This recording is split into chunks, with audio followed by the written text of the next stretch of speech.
আসসালামু আলাইকুম, ভালো আছেন নি? আমি ইব্রাহিম চৌধুরী খুকন, আবার বাগা ইব্রাহিম টক থেকে আপনারা শুভেচ্ছা ভালোবাসা জানাই। আমি মনে করি যে দেশ আজকে 11 ডিসেম্বর আমেরিকা থেকে এই ভিডিওটা রেকর্ড হরিয়ান, যে মুহূর্তে রেকর্ড হরিয়া দেখি বাংলাদেশে নির্বাচনের ঘোষণা দেওয়া হয়েছে, নির্বাচনের মানে তফসিল ঘোষণা দেওয়া হয়েছে, নির্বাচন করি এই তফসিল ঘোষণা লইয়া জাতীয়ভাবে বিভিন্ন আলাপ আলোচনা চলে, আমিও আলোচনা। এখন তো আলোচক থেকে ভবিষ্যৎ বক্তা হল বেশি, আলোচনা থেকে আর জ্যোতিষী বেশি। আমরা যখন বড় হয়েছি সিলেট ও রাজনীতির বিশ্লেষণ টিশ্লেষণ হইতা খরা খুব মানুষ বেশি আসলাম, আমরা বইয়া অপেক্ষা করতাম যে কবে ঢাকাতে পত্রিকায় দিন দুই দিন পরে বা ওদিনও, তখন মানে দুই একজনে লেখতা পুরানা যারা তারা ঘটনার ব্যাখ্যা করতা। কিন্তু এখন ঘটনার ব্যাখ্যা থেকে, যেমন আমি একজন সাংবাদিকের কাম হইলো যে ঘটনা ঘটছে এটা একটা ভালো বর্ণনা দেওয়া, মানুষের কাছে পৌঁছে দেওয়া। সাংবাদিক আর জ্যোতিষ এক জিনিস নাই তো, কিন্তু এখন আবার ওই জ্যোতিষ শাস্ত্রর প্রচলনটা একটু বেশি। মানে আমি যদি ভবিষ্যতে কোনো পেশার যাইতাম চাই, আমার মনে হয় জ্যোতিষী হওয়াটা ভালো হইব, কারণ সবে এইটা হইতে পারে, এইটা হইব, এটার লাগে এইটা হইছে, কিন্তু এটার কোনো সাক্ষী প্রমাণ নাই। মানে সবটাও একটা অদৃশ্য ভাবনা থেকে হওয়া। তো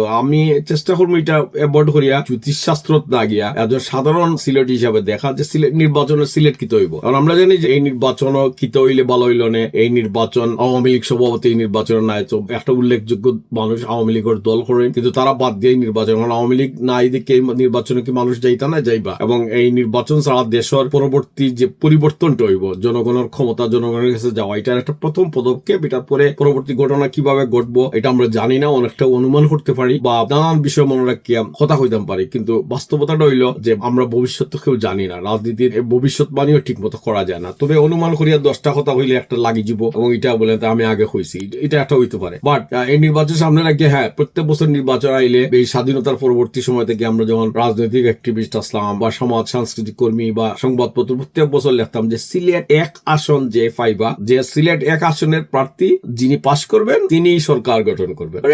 এটা একটা মিথ হিসাবে পরিচালিত, এটার তো কোনো বিজ্ঞান ভিত্তিক কোনো ব্যাখ্যা নাই। আর তো সবসময় প্রার্থীরা যখন নির্বাচন শুরু হইতো, আমরা দরগা হজরত শাহজালাল এটাতে একটা মোনাজাত করে নির্বাচনী কার্যক্রম শুরু করতাম, শাহজালাল শাহপুরান সাহেবের দোয়া লইয়া। এবং সিলেটের মানুষ উচ্ছ্বসিত, আমরা খুব গর্ব করে কইতাম যে সিলেটে 1 আসনে যে জিতবা তার সেই দল সরকার গঠন করবো। এইভাবে আমরা দেখছি সাইফুর রহমান সাহেব, এই মোহিত সাহেব, এই সময় এইভাবে হুমায়ুন রশিদ চৌধুরী সাহেব, আমরা সমসাময়িক সময়ের সাবেক এই সমস্ত তারকা লিডার হল আসলা, তারা আমরা দেখছি। যাই হোক, এইবার নির্বাচন বাস্তবতাটা কি, এইবার নির্বাচন সিলেট 1 প্রার্থী লইও আজকে আমি একটু আলোচনা করি।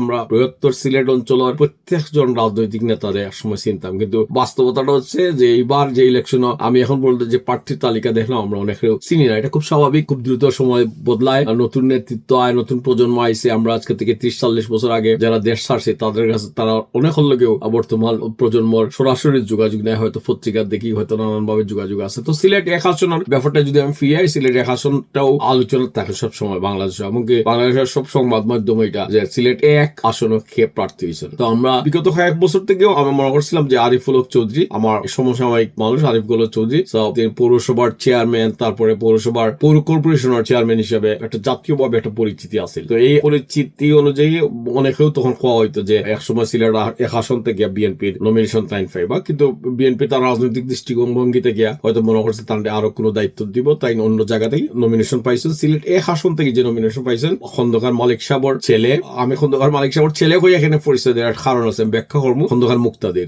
মুক্তাদির কিন্তু যতটা তরুণ মনে হয়, সুদর্শন মানুষ এবং খুবই মৃদুভাষী, ততটা তরুণ না। আমি কিন্তু বিএনপি কোনো সময় করছি না, কিন্তু আমি যখন ছাত্র সংগঠন করতাম খন্দকার মালিক সাহেব তখন এমপি হইলা। খন্দকার মালিক সাহেব সিলেট এমপি হওয়ার আগে খন্দকার মালিক সাহেবের পরিচয় আসলে তাই চেম্বার অফ কমার্সের একজন বিশিষ্ট নেতা। তো তখন তাই যখন রাজনীতি তাইলা, আমি তখন খুব অপরিপক্ক তরুণ রাজনৈতিক কর্মী। খন্দকার মালিক সাহেবের তখন খুব যে একজন রাজনীতি ইলেকশন ফাঁস করতে পারবো এটা মনে করছি না, কিন্তু যখন নির্বাচিত হইলা খন্দকার মালিক সাহেব তখন তার লগে এবং চেম্বার অফ কমার্সের তাই ব্যবসায়ী নেতা হিসেবে তার একটা সুনাম আছে, এটা সিলেটের নাগরিক জীবন আমরা জানতাম। এবং তারপরে তার বাসা বিভিন্ন সময় গেছি, এটা সিলেটের একটা সামাজিকতা, আপনার দল না করলেও একজন এমপির বাসা যাওয়াও আছে, এটা বিভিন্ন কারণে বিভিন্ন সামাজিক সমস্যা। তখন আমরা সময় সিলেটের বিভিন্ন সামাজিক সমস্যা হয়েছিল, একবার সিলেট সমাচার লইয়া মারামারি হইলো, একবার সিনেমা হল লইয়া হইলো, এটা বিভিন্ন সামাজিক স্থানীয় সময় এই সমস্ত বৈঠক হইতো যে আমরা তখন বিএনপি নেতা শহীদ আলী সাহেব এবং প্রবীণ মুরব্বী সবার শ্রদ্ধেয় আসলা খন্দকার মালিক সাহেবের বাসার যখন যাইতাম তখন এই মুক্তাদির সাহেব আমরা বয়সের ছোট, বাট তিনি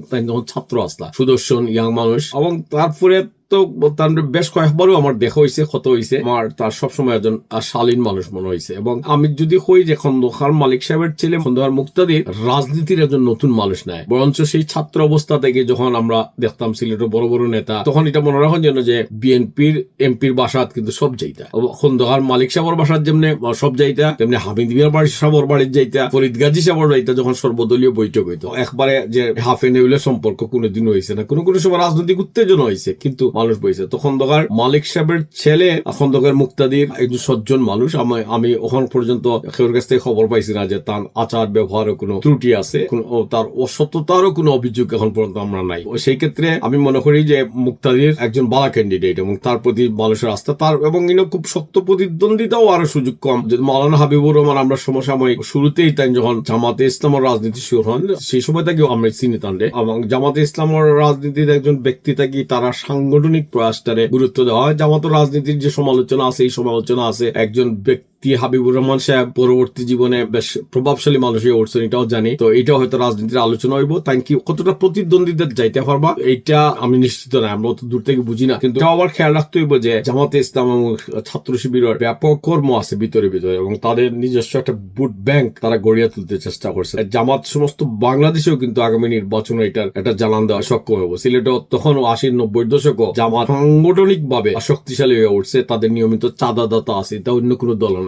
বিএনপি তো নাই, আওয়ামী লীগও আসেন না, আমরা বাম দলও আসেন না। বাম দলের মানুষও কয়জন, এরাও ঠিক মতো এটা চাঁদা দেওয়া 1000 লোক আপনি সিলেট শহর কোনো সময় আমরা করতাম পারছি না, কিন্তু হাজার হাজার মানুষ আছে এইভাবে। কিন্তু ভোটের ব্যাপার আর একটু ব্যাপক। এই ভোট কি সব মানুষ জামাতের পক্ষে দিব, ইসলাম পছন্দ মানুষের দিব না উদারনৈতিক মানুষের দিব, বা একজন মুক্তাদির ভোট পাইবা, এটা আমরা দেখবো এবার একদম সৎভাবে যদি বলি, যেটা অনেস্টলি যে আমরা দূর থাকিয়া মানুষের, আমি যদি সিলেট থাকতাম হয়তো একটা আনুমানিক কোয়া হইতাম বললাম, মানে যে সিলেট শহর আশেপাশে খারাপ ভোট পাইবা। কিন্তু আমরা জানি যে গত 30 বছরে আমরা জনমানুষের একটা মনোভাবের একটা পরিবর্তন হয়েছে। এটা সিলেট অঞ্চলের মানুষ হয়েছে। সিলেট অঞ্চল মানুষ প্রবাস দেখছে, প্রবাসও যায়, প্রবাসের লোকের যোগাযোগ আরো গভীর হয়েছে। বিজ্ঞান প্রযুক্তির অগ্রগতি এখন মানুষের আরো বেশি ওয়েল ইনফর্ম করছে।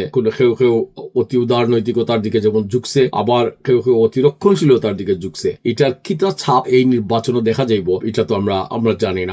আমার যদি 80-90 দশক আমরা জানি যে শিবিরের বিরাট রাজনৈতিক শক্তি, আমরা লোকের সংঘর্ষ ঝামেলা, কিন্তু একের পর এক ইউনিভার্সিটি, সব ইউনিভার্সিটি তারা পাস করে নিব, আমরা এটা তখন তো বিশ্বাস করতাম না। কিন্তু তখন অবশ্য তারা চিটাগাং ইউনিভার্সিটি তখনও তারা গেছে, অন্যান্য জায়গায় গেছে। কিন্তু এইবার যে ব্যাপকভাবে বিশেষ করে আওয়ামী লীগ এবং ছাত্রলীগের সম্পূর্ণ অনুপস্থিতিতে তারা যেভাবে বিভিন্ন শিক্ষা প্রতিষ্ঠান দখল করছে, এবং তারা যে সমস্ত স্টুডেন্ট লিডার হল, যে সমস্ত কৌশলে অন্য দলের মাধ্যমে বা বিভিন্ন কৌশল নিয়ে জনসমক্ষে আসছে, এটা একটা রাজনৈতিক কৌশল। এই কৌশলটা সিলেট কতটা প্রভাবান্বিত করতে পারবো আমরা দেখবো। তবে সিলেটের রাজনীতির একটা আলাদা সৌন্দর্য আছে, আমি মনে করি এই সৌন্দর্যটা অব্যাহত থাকবে। সিলেটের যে কোনো নাজুক পরিস্থিতিও সিলেট তার সম্প্রীতি এবং সৌহার্দ্যের বন্ধন কোনো সময় আড়াইছে না। এবং আমি মনে করি এই আগামী নির্বাচনও, যে নির্বাচন ঠিক তরুণ প্রজন্ম না, একটা ব্রিজিং প্রজন্ম, একটা যুগ সেতুর প্রজন্ম। আমি মুক্তাদির আব্দুল মুক্তাদিরের মাধ্যমে মাওলানা হাবিবুর রহমান এনসিপির প্রার্থী, আমি ঠিক জানি না এখনো, হয়তো কোনো নতুন তরুণ যুবক বন্ধু তারাও এই নির্বাচনের মাধ্যমে হয়তো সিলেটের রাজনীতির একটা প্ল্যাটফর্ম, একটা জায়গা দাঁড়াইবার চেষ্টা করবা। তো আমি বাঘা ইব্রাহিম টক বেশি দীর্ঘায়িত করতাম না। আমি মনে করি যে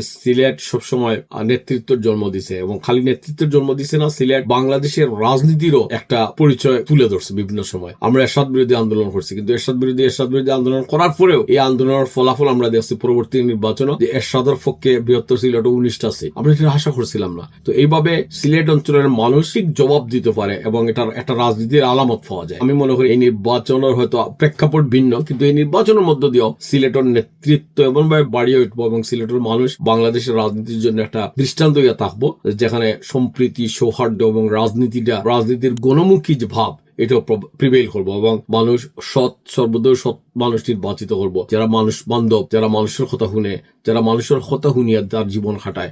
এই নির্বাচনের মৌসুমি দুর্নীতিবাজ, দাপ্পাবাজ মানুষের ভোট না দিয়ে। তো আজকে সিলেটে আসন নিয়ে একটা কথা কইলাম, আরো নির্বাচনের সামনে হোক, আমি মনে করবো আমি প্রত্যেকটা জায়গার সিলেটের যদি কিছু আলাপ করতাম পারি। এই আলাপ হইলো আমরা যারা বাইরে থেকে জানি, বিভিন্ন সময় রাজনীতি সিলেটের মানুষের লোকের যোগাযোগ আছে, তারা একটু আলোচনা করতে পারবো। তো আপনারা যুক্ত থাকুন যেন। আমি মনে করি সিলেটের এই কথাবার্তা যে যেখান থেকে দেখা, তারা যদি কোনো বিষয় মনে করেন আলাপ করবার লাগে, তাইলে আপনারা মন্তব্য করিয়া জানাইবা, এবং আমরা সিলেট 1 আসনের একটা সুন্দর নির্বাচন প্রত্যাশা করি। আর আমি আবার কই আর এই নির্বাচন, এই ভোট আমরা মনে করি একটা উদাহরণ সৃষ্টি হোক। প্রতিবার সিলেটের মধ্য দিয়া যে বাংলাদেশ একটা রাজনৈতিক অগ্রযাত্রার পক্ষে একটা নেতৃত্ব ভূমিকা থাকবো, এবারে যেন এটা থাকে। সবাই আবার শুভেচ্ছা ভালোবাসা জানাইয়া আমি বাঘা ইব্রাহিম টক থেকে ইব্রাহিম চৌধুরী খোকন আপনারা ধন্যবাদ জানাইয়া শেষ করিয়া আগামী সপ্তাহে আবার থাকবো অন্য কোনো বিষয় লইয়া, অন্য কিছু লইয়া আপনারা সুযোগে থাকবো। আসসালামু আলাইকুম।